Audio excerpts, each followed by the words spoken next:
Good afternoon, everybody.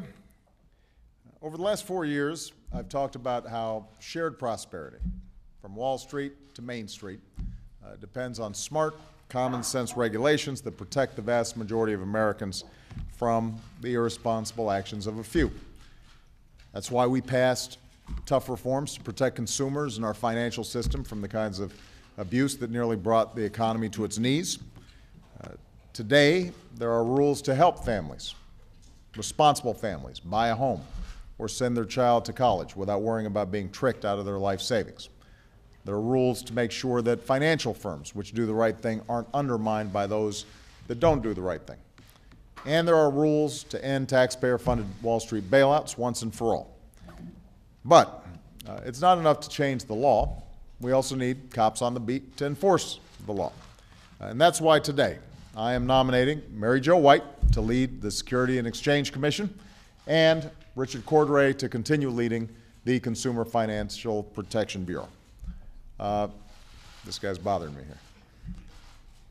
here. As a young girl, Mary Jo White was a big fan of the Hardy Boys. I was too, by the way. Good. Yeah. As an adult, she's built a career the Hardy Boys could only dream of. Over a decade as a U.S. attorney in New York, she helped prosecute white-collar criminals and money launderers. In the early 1990s, she brought down John Gotti, the head of the Gambino crime syndicate, and she brought to justice the terrorists responsible for bombing the World Trade Center and the American embassies in Africa. So I'd say that's a pretty good run. You don't want to mess with Mary Jo. As one former SEC chairman said, Mary Jo does not intimidate easily. And that's important because she has a big job ahead of her. The SEC played a critical role in protecting our financial system during the worst of the financial crisis. But there's much more work to be done to complete the task of reforming Wall Street and making sure that American investors are better informed and better protected going forward. And we need to keep going after irresponsible behavior in the financial industry so that taxpayers don't pay the price. I'm absolutely confident that Mary Jo has the experience and the resolve to tackle these complex issues and protect the American people in a way that is smart and in a way that is fair. And I want to thank Elise Walters, who has done an outstanding job holding down the fort as chairwoman. And I expect the Senate to confirm Mary Jo as soon as possible so she can get to work. And my second nominee is a familiar face. A year and a half ago, I nominated Richard Cordray to lead the watchdog agency we created to give Americans the information they need to make sound financial choices and protect them from unscrupulous lenders and debt collectors. As a former Attorney General of Ohio with a long record of working with Democrats and Republicans on behalf of the American people, nobody questioned Richard's qualifications. But he wasn't allowed an up or down vote in the Senate, and as a consequence, I took action to appoint him on my own. And over the last year, Richard has proved to be a champion of American consumers. Thanks to his leadership, we've made it tougher for families to be tricked into mortgages they can't afford. We've set clear rules so that responsible lenders know how to operate fairly. We've launched a Know Before You Owe campaign to help parents and students make smart decisions about paying for college. We've cracked down on credit card companies that charge hidden fees and forced those companies to make things right. And through it all, Richard has earned a reputation as a straight shooter and somebody who's willing to bring every voice to the table in order to do what's right for consumers and our economy. Now, Richard's appointment runs out at the end of the year, and he can't stay on the job unless the Senate finally gives him the vote that he deserves.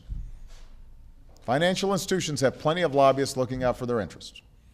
The American people need Richard to keep standing up for them, and there's absolutely no excuse for the Senate to wait any longer to confirm it. So I want to thank Mary Jo, Richard, and their families once again for agreeing to serve. And I'd like to invite them to say a few words, starting with Mary Jo. Give me my stand.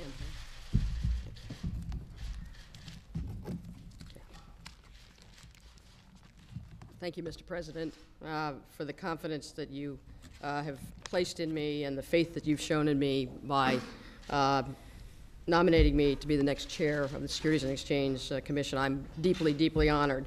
If confirmed by the Senate, I look forward to committing all of my energies to working with my fellow commissioners and the extremely dedicated and talented men and women of the staff of the SEC to fulfill the agency's mission to protect investors and to ensure the strength, efficiency, and the transparency of our capital markets. The SEC, long a vital and positive force for the markets, has a lot of hard and important work ahead of it. I would welcome the opportunity to lead those efforts and to build on the work of Chairman Mary Shapiro and Chairman Elise Walter, who I'm very honored is present today.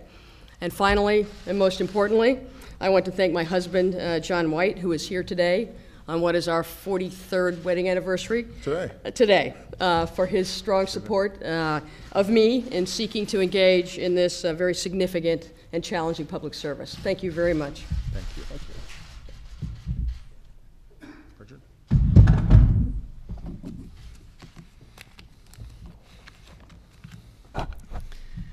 Thank you, Mr. President, for the confidence you placed in me and our team at the Consumer Financial Protection Bureau.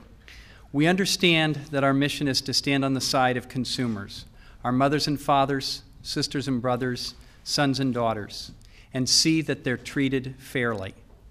For more than a year, we've been focused on making consumer finance markets work better for the American people. We approach this work with open minds, open ears, and great determination. We all thank you and the Congress for the opportunity and the honor to serve our country in this important way. Thank you.